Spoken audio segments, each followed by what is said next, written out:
الحمد لله نحمده ونستعينه ونستغفره ونؤمن به ونتوكل عليه ونعوذ بالله من شرور أنفسنا وسيئات أعمالنا من يهده الله فلا مضل له ومن يضلله فلا هادي له نشهد أن لا إله إلا الله وحده لا شريك له ونشهد أن سيدنا ونبينا ومولانا محمدا عبده ورسوله أما بعد فقد قال الله تبارك وتعالى في كتابه بعد أعوذ بالله من الشيطان الرجيم بسم الله الرحمن الرحيم يا أيها الذين آمنوا إذا قمتم إلى الصلاة فاغسلوا وجوهكم وأيديكم إلى المرافق وامسحوا برؤوسكم وأرجلكم إلى الكعبين وقال تعالى قد أفلح من زكاها وقال قد أفلح من تزكى وقال تعالى خذ من أموالهم صدقة تطهرهم وتزكيهم بها وقال وعهدنا إلى إبراهيم وإسماعيل أن طهر بيتي للطائفين والعاكفين والركع السجود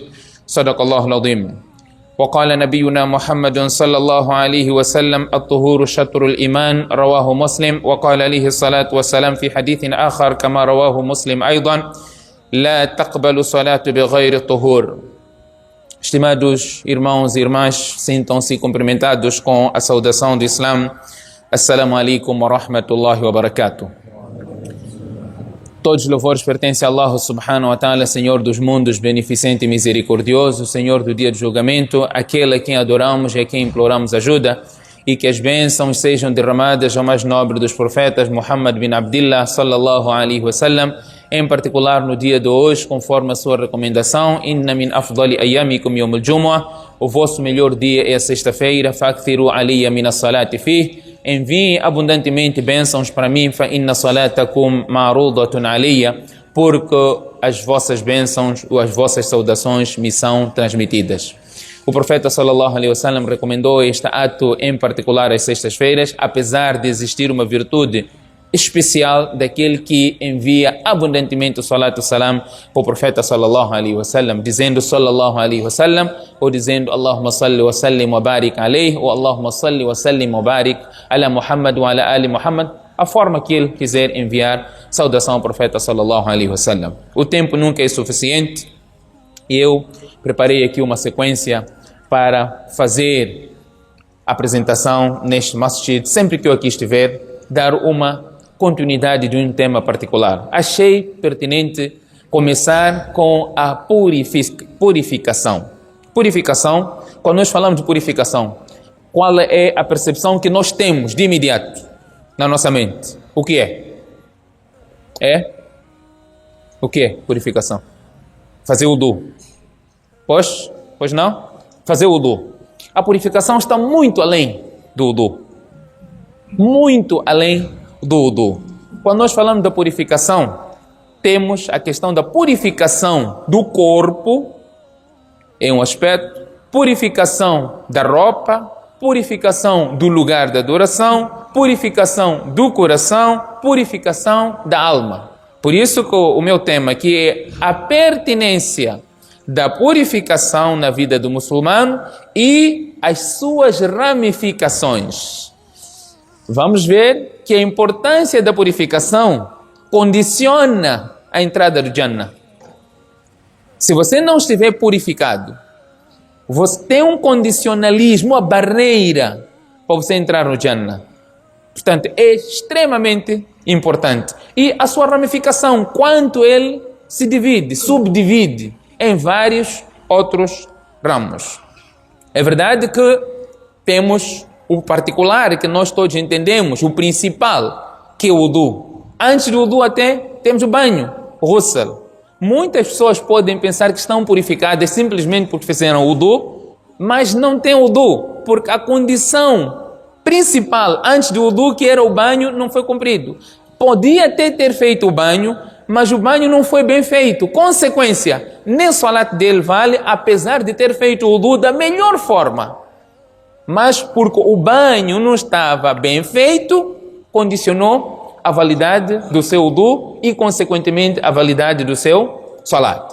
Allah subhanahu wa ta'ala diz: Ya ayyuhalladhina amanu, idha qumtum ila salat. Ó crentes, quando vocês levantarem para o salat, faghsilu wujuhakum. Allah diz aqui para fazermos o wudu. Então, os 4 faraid do wudu estão mencionados aqui. Os 5 faraid do wudu estão aqui também mencionados. 4 de acordo com o Imam Abu Hanifa, 5 de acordo com o Imam Shafi.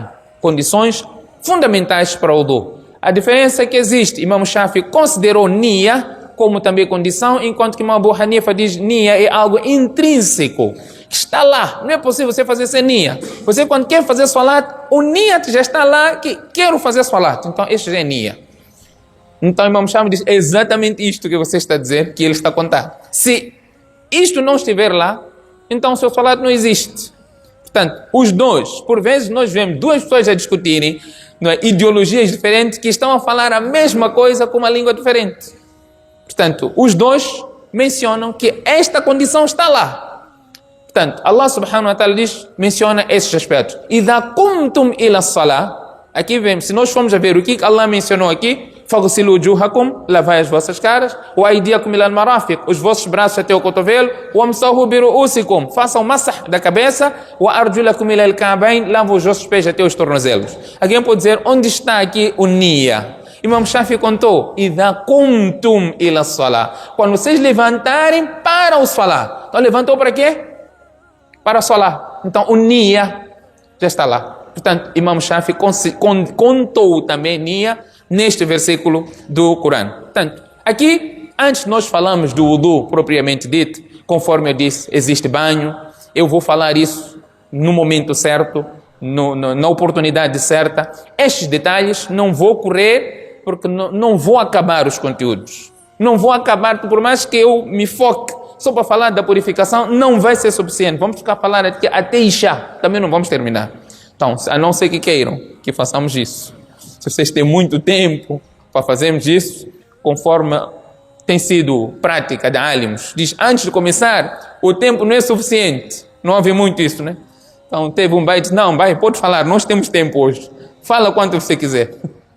Portanto, por mais que deem este tempo, não será suficiente, porque Allah desafia isso no Corão.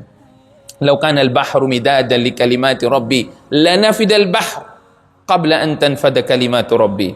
Se o oceano fosse convertido em tinta, as árvores em canetas, tudo isso iria perecer. As palavras de Allah não iriam acabar. Portanto, o Islã é uma religião de pureza em todas as dimensões, conforme eu aqui disse. Seja purificação da roupa, do corpo, do lugar da adoração, do coração, da alma. Estava ainda há pouco a ver, o Islã considerou, o profeta, vamos ver a hadith, em que o profeta incentiva-nos a termos a nossa casa também organizada. O Islã entrou até estes aspectos. A nossa casa tem que estar organizada e não ser uma casa bagunçada. Até estes aspectos o Islã incentivou. Portanto, Allah subhanahu wa ta'ala fala-nos no Corão, o profeta sallallahu alaihi wasallam nos seus ahadiths, falando da purificação em suas várias vertentes. Allah diz no Corão, qad aflaha man zakkaha, tornou-se bem-sucedido aquele que purificou a sua alma. Purificou a sua alma. Portanto, a ramificação da purificação não se limita aqui utilizando água para nos purificar, seja na forma de banho ou na forma de ablução. Allah subhanahu wa ta'ala diz, inna Allah yuhibbu at-tawwabina wa yuhibbu al-mutatahhirin. Allah subhanahu wa ta'ala gosta daqueles que se arrependem e aqueles que se purificam adequadamente. Portanto, a purificação não é apenas para o salah, mas sim um caminho de vida. Conforme vários versículos do Corão, temos aquilo que é purificação física e temos aquilo que é purificação espiritual. Na purificação física, nós vamos encontrar este versículo que Allah subhanahu wa ta'ala está a dizer para lavar a cara, fazer o wudu, e diz, وَإِن كُنْتُمْ جُنُبًا فَطَّهَّرُوا. Quando estiverdes de impureza maior, por exemplo, mulher que saiu do seu período menstrual é impureza maior. Mulher que terminou o seu período pós-parto é impureza maior. O casal que se envolveu sexualmente é impureza maior. Depois disso você não tem como levantou, fez o wudu e foi fazer salat, a não ser que tenha esquecido, não é? Você acordou, achou que vou tomar banho depois, na hora da al-Fajr, mas você acordou, viu adhan, foi a correr, fez salat, não tomou banho. Então o salat dele está feito. Está feito. O salat dele está feito. Se ele permanecer esquecido até morrer, não se lembrou daquele dia. Mas se ele lembrar-se, olha, naquele dia, saí às pressas de casa, como também fiz às pressas, fui para o masjid, não havia tomado banho, aí terá que repetir o seu salat. Mas se ele esqueceu, não é? Não há nada. O salat dele está feito. O profeta sallallahu alaihi wasallam uma vez saiu, veio para fazer salat no al-Fajr. Depois ele lembrou-se, voltou. E quando entrou outra vez no masjid, estava a pingar água do seu cabelo. Depois ele disse que eu me esqueci que tinha que tomar banho. Então fui tomar banho, depois eu voltei para fazer o salat. Portanto, o esquecimento, o profeta sallallahu alaihi wasallam diz: Rufi'an ummati al-khata wa nisyan. Um dos aspectos que a pessoa está escusada na Sharia é esquecimento. Você está a trabalhar com tanta dedicação, mais alguma coisa em termos de concentração, até esqueceu de efetuar o salat. Você não tem pecado. É bom esquecer, não é? Experimenta esquecer. Às vezes até sente-se bem. Esqueceu fazer salat, não tem pecado. Não há pecado se você esquecer. Agora, você fingir esquecimento, isso não é possível. Ninguém consegue enganar ele próprio. Mas se você, por causa das suas atividades, esqueceu fazer salat, fique tranquilo. Não há pecado. Simplesmente tem que fazer o salat. Dormiu. Acordou, a hora do salat já passou, não há pecado. O que tem que fazer? Fazer salat, só. Agora, você não vai dizer, vou dormir para a hora do salat passar, depois eu fazer salat, porque não há pecado. Não. Estamos a falar aquilo que é propositado, intencional, há pecado. Mas se você não fez intencionalmente, pôs despertador, tudo, não conseguiu acordar, aquilo até tocou, incomodou até o vizinho, mas a ti não incomodou, não conseguiu acordar. Não há pecado. Existe este hadith, Imam Abu Daud menciona, e outros colecionadores de hadith mencionam, em que o profeta sallallahu alaihi wasallam, antes de dormir, perguntou: quem vai nos acordar para Salat al-Fajr? Bilal radiallahu anhu disse: eu, o mensageiro de Allah. Antes de dormir, disse: quem vai nos acordar? Um despertador. Antes de acordar para Salat al-Fajr, Bilal disse: eu vou acordar. Bilal ficou a fazer seu dhikr, encostado do seu animal, a fazer seu dhikr, até que adormeceu. O profeta sallallahu alaihi wasallam foi primeiro a acordar com os raios solares. O sol já estava alto. O profeta sallallahu alaihi wasallam disse: Bilal, foi primeiro a acordar. O que aconteceu? Por que não nos acordaste para Salat al-Fajr? Bilal radiallahu anhu, ya Rasulallah, aquele que te fez dormir, ele me fez também dormir. Então o profeta sallallahu alaihi wasallam e os seus companheiros todos: vamos sair daqui, neste lugar tem shaitan. E foram para outro lugar e efetuaram o seu Salat al-Fajr. Portanto, quanto à questão da purificação física, temos esta questão do banho. Aqui no seu momento vamos falar com algum pormenor, que o banho consiste em passar a água no corpo todo. Passar a água no corpo todo sem deixar nenhum fio de cabelo seco. Isso chama-se ghusl. Quando nós falamos de banho hoje, as nossas senhoras às vezes dizem: vão tomar banho, mas não molham o cabelo. O Ocidente considera isso também como uma forma de banho. Passou água no corpo todo, mas não molhou o cabelo. Tomou banho? Ok, tomou banho, mas não se chama ghusl. Ghusl é quando a água passa no corpo todo, você fez ghusl. Imam Shafi condicionou, tem que passar água no corpo todo como banho obrigatório. Imam Abu Hanifa diz, juntamente a isso, você tem que gargarejar, não é? E soprar água nas narinas. Portanto, são os três aspectos fundamentais para o banho. Você tomou banho, você percebeu depois que alguma parte do corpo está seco. Tem que repetir o banho. Não é necessário repetir o banho, é suficiente lavar a parte que está seca, que não tocou água. Portanto, este é o importante a entendermos. E momentos em que o banho é obrigatório: após o período pós-parto, após o período menstrual e após o ato sexual. São estes três momentos em que o banho é obrigatório. Quando as pessoas vêm, olha, eu dei banho mayit, tem que tomar banho, vai tomar banho porque deu banho mayit. não é obrigatório. Existe hadith quanto a isso, sim, o profeta sallallahu alaihi wasallam diz, mas na forma de mustahab. É aconselhável fazer isso, mas não é obrigatório. O banho torna-se obrigatório quando a pessoa termina o período pós-parto, quando sai do período menstrual e após o ato sexual, ou após o sonho molhado, ou após qualquer que seja descarga do sêmen, não é? Sonho molhado ou masturbação, o que for. Houve essa descarga do sêmen, portanto o banho torna-se obrigatório. Para além disso, o banho é sunnah. O banho é sunnah. E o wudu, temos a questão, conforme o Corão aqui menciona, os faraid do wudu. Há vezes em que nós não temos água suficiente para fazer aqueles são os sunnahs todos. A água é pouca. Mas dá para fazer wudu? Sim, dá para fazer wudu. Este versículo também facilitou. O dini todo é fácil. O dini é fácil.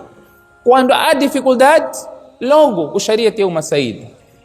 Al-mashaqqatu tajlibu at-taysir. É um princípio da sharia. De 5 regras, aquilo que chama-se al-qawaid al-khamsat al-kubra. 5 regras maiores do sharia. 5. Ahkam al-khamsa. Al-umuru bimaqasidiha. As ações pela intenção. Al-mashaqqatu tajlibu at-taysir. A dificuldade atrai a facilidade. Al-darar yuzal. O obstáculo deve ser removido. E a quarta regra, al-darar yuzal, al-mashaqqatu tajlibu at-taysir, al-'adatu muhakkama, o costume tem norma de lei, quando não existir uma lei de sharia. Portanto, aquilo que é costume é levado em consideração, desde que este costume não vai contra os princípios de sharia. Portanto, nesta norma de sharia, Allah subhanahu wa ta'ala fala das coisas obrigatórias para nós fazermos a nossa ablução. Portanto, você se não consegue fazer o wudu por alguma dificuldade de saúde que vai te prejudicar, o sharia já tem algo que acautela o seu estado de saúde. Al-mashaqqa, tem dificuldade? Neste versículo do Corão, Allah subhanahu wa ta'ala está dizendo: وَإِن كُنْتُمْ جُنُبًا فَطَّهَّرُوا وَإِن كُنْتُمْ مَرْضَى أو على سفر أو جاء أحد منكم من الغائط أو لامستم النساء فلم تجدوا ماء فتيمموا. Não há desculpa. Não tem água. Faça tayammum. Tem água, não pode usar. Está extremamente frio. E usando essa água gelada pode prejudicar a tua saúde. Sharia diz: faça tayammum. Mas tayammum, tem água. Allah é que disse: faça tayammum. Se vai te prejudicar, você vai ficar doente, faça tayammum. Portanto, é a facilidade do sharia. O profeta nunca foi dado opção entre duas coisas sem que optasse pela mais fácil. Portanto, este é o versículo em que Allah fala dos faraid, e o profeta sallallahu alaihi wasallam, quanto à purificação do uso da água, o profeta diz: la taqbalu salatu mri'in bighayri tahur, conforme o hadith do Tirmidhi, e Imam Muslim menciona a mesma narração. Allah diz: wa anzalna wa nunazzilu alaykum minas samai ma'an liyutahhirakum bih. Nós fizemos descer do céu água para que possais purificar através desta mesma água. A higiene é tão considerada. O profeta sallallahu alaihi wasallam chegou a dizer: Ghuslul Jumu'ah wajiba ala kulli muhtalim.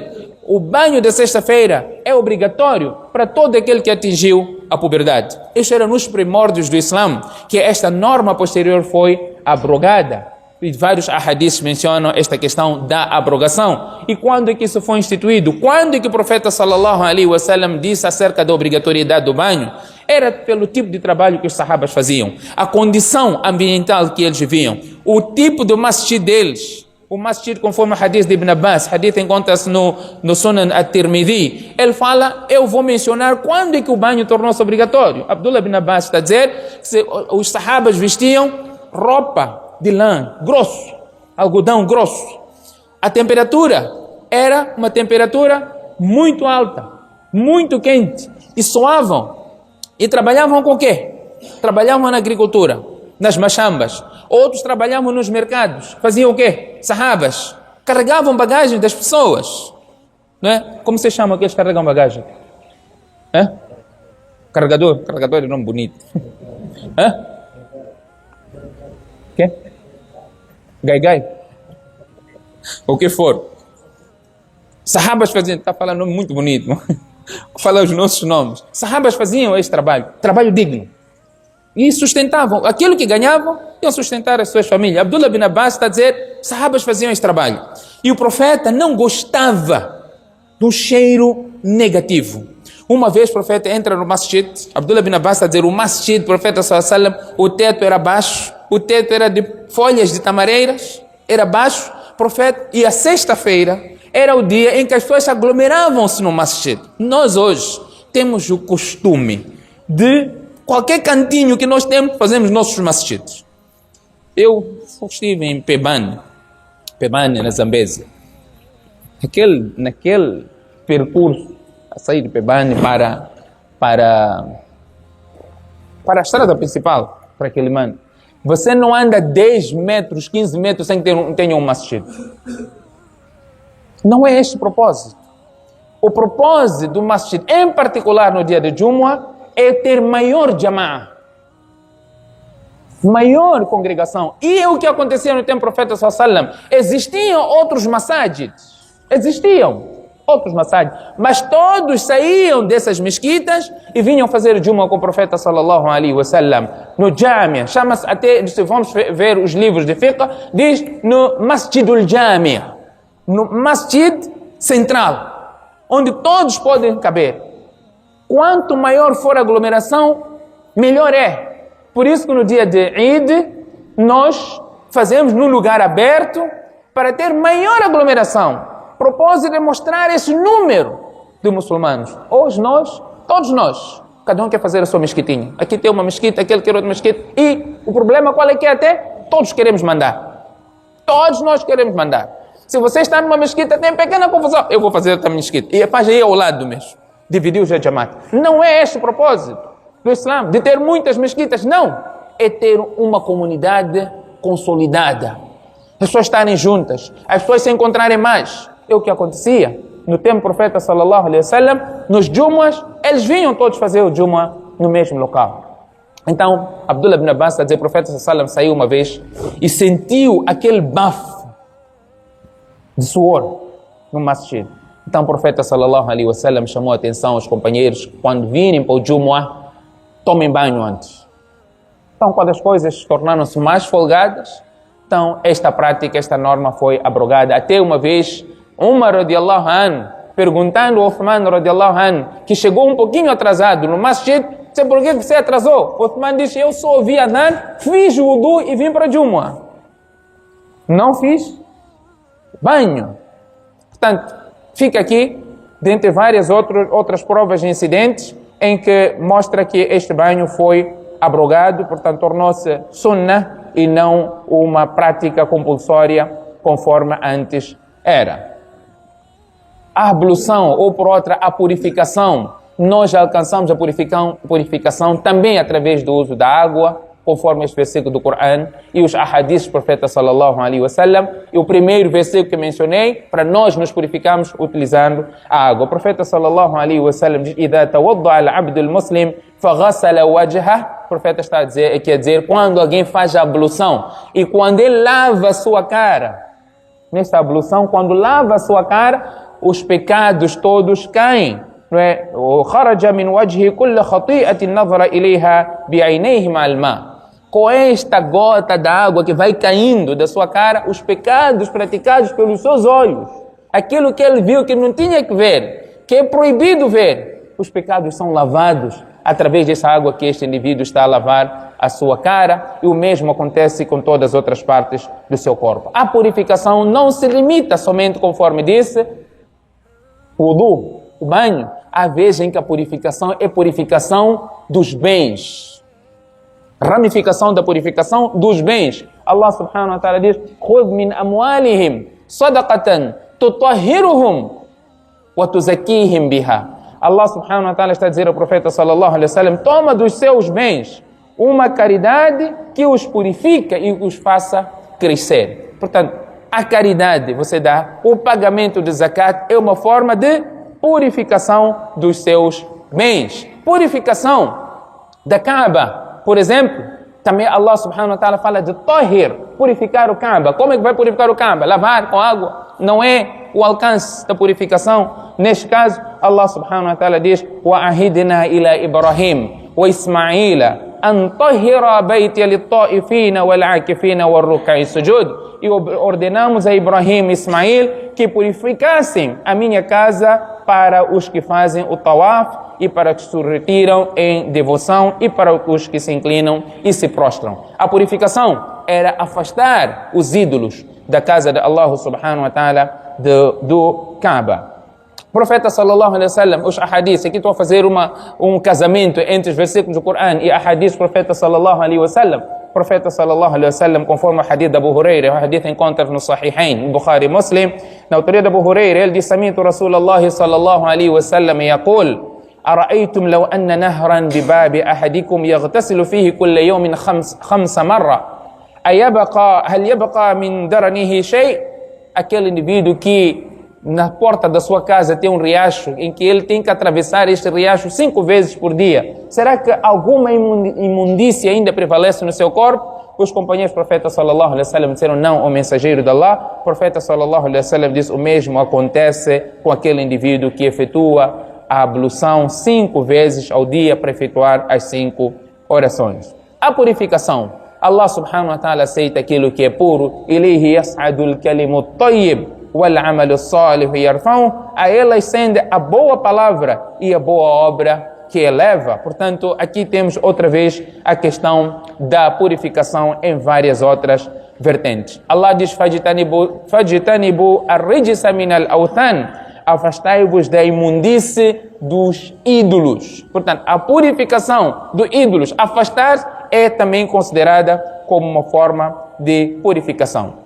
O tempo não nos é suficiente para a nossa conversa de hoje, mas vou trazer alguns masail que por vezes perturbam o indivíduo quanto à purificação. Há vezes em que nós fazemos ablução, fizemos o wudu, mas duvidamos. Será que tenho wudu ou não tenho wudu? Acontece ou não acontece? Faz wudu, fez salat, ou fez alguma ação, mas depois está na dúvida. Tenho wudu ou não tenho wudu? O que você tem que fazer? Quando está na dúvida, tem de fazer o quê? Tem que fazer o quê? Está a duvidar? Tem que fazer o quê? Fazer wudu. Porque você está na dúvida. É exatamente este o problema. Não é? Se você duvida, você lembra que fez wudu, ok? Este é o ponto de partida. Você lembra que fez wudu, mas não lembra se quebrou o wudu. Então, trazemos aquele princípio que eu mencionei aqui no início: al-yaqinu la yazulu bi-shak. A certeza não é abolida pela dúvida. Esse é um princípio de Sharia. Das 5 regras grandes da Sharia. Não é? Uma delas é esta: a certeza não é abolida pela dúvida. Qual é a certeza que você tem neste exemplo de wudu? É que você fez wudu. Tem certeza? Pois não? Mas a dúvida é se você quebrou o wudu ou não. Você não se lembra de ter ido à casa de banho, não se lembra de ter libertado gases, não se lembra de ter urinado, nada. Mas você tem a certeza que você fez wudu. Aí, nesta dúvida, a regra é que você tem o wudu. Ok? Sabiam disso ou não? Não, então estou trazendo novidade. Mas a regra é essa, do Sharia. O princípio é que você tem o wudu. Vamos pegar isso no contrário senso. Você não lembra ter feito o wudu, não lembra, e você tem certeza, não é? Tem certeza que você não foi à casa de banho, você não libertou gases, nem nada. Você tem o wudu? Se você não lembra ter feito o wudu, por mais que tenha certeza que você não foi à casa de banho, não libertou gases, não fez nada que quebra o wudu, a regra aqui é que você não tem o wudu. Porque não tem certeza daquilo que é ibada, que é necessário neste exemplo que estamos aqui a trazer, é ter o wudu. Mas se você tem certeza que você fez o wudu, não tem certeza se quebrou ou não, então você vai para aquilo que você tem certeza. que é ter feito o wudu. A mesma norma se aplica no salat. Como assim se aplica no salat? Se você está no salat, você duvida se fez 2 rakats ou 3 rakats. Qual é que você vai seguir? Se você fez 2 rakats ou fez 3 rakats. Você tem de ir para aquilo que é ghalabatu dhann primeiro, ou pode ir para aquilo que é yaqin, certeza. Entre 2 e 3, qual é a certeza que você fez? Se você está a duvidar se é 3 ou se é 2, o quê? 3 pode haver dúvida, mas se você está no 3, certeza que você passou por 2. Então, se é 2 ou 3, se você duvida do número de rakat, então você tem que levar aquilo que é certeza, que são 2 rakats. Que é certeza. E o terceiro rakat, que é dúvida. Então você conta como 2 rakats e você faz o restante e depois faz sajdat al-sahw. O mesmo acontece se a dúvida é 3 ou 4. O mesmo acontece se a dúvida é 1 e 2. Você vai para o mínimo, que é a certeza, e você deixa aquilo que é a dúvida. O mesmo acontece também na questão do wudu, outro aspecto que vem ainda no Sahih al-Bukhari, onde o sahabi pergunta, Abu Huraira radiallahu anhu, pergunta ao profeta sallallahu alaihi wasallam, e ele diz, Ya Rasulallah, o hadith que é de Sa'id ibn Musayyib, narrado por Ubada bin Tamim, e narra do seu pai, ele do seu tio, أنه شكا إلى رسول الله صلى الله عليه وسلم الرجل يخيل الذي يخيل إليه أنه يجد شيء في الصلاة. Há vezes em que você está no salat, tem a percepção que você quebrou o wudu. Como você quebrou o wudu no salat? Libertar gases. Mas há vezes que você pensa que quebrou o wudu, mas na verdade você não quebrou o wudu, porque é simplesmente uma sussurra do Satanás. O profeta sallallahu alaihi wasallam diz, você vai ter a certeza que quebrou o wudu se, por exemplo, você sentir que efetivamente libertou gases, ou consequência de libertar gases, qual é que é? Cheiro. No salat, e ninguém sair, é muito suspeito. Ninguém quebrou o wudu, mas tem cheiro de libertar gases. Deve ser um anjo que deve estar a passear por perto. Mas a certeza de se quebrar o wudu é exatamente esta: libertar gases, o som ou o cheiro. Portanto, são vários aqui exemplos que estamos a trazer quanto à certeza e a dúvida na questão relacionada à ablução. Portanto, temos aqui virtudes nesta purificação. Eu preferia até falar de erros que se cometem nesta purificação do que falar no seu sentido que as pessoas sempre optam virtudes do wudu, ganha isso, mas há vezes em que você, para alcançar aquela virtude, requer-se uma perfeição, e o que condiciona essa perfeição são os erros que você comete. Mas nas próximas oportunidades, inshallah, nós iremos abordar. Que essa próxima oportunidade pode ser daqui a 3 anos, pode ser daqui a 5 anos, pode ser daqui a 3 meses, não é questão de só poder estar aqui, flexibilidade também, mas tenho aqui já um tema para sempre abordar, os irmãos, começando com a purificação, e inshallah a posterior poderemos abordar mais outras questões, em particular no que concerne aos masáis, as questões que surgem, não é, na nossa purificação. فستذكرون ما أقول لكم وأفوض أمري إلى الله إن الله بصير بالعباد.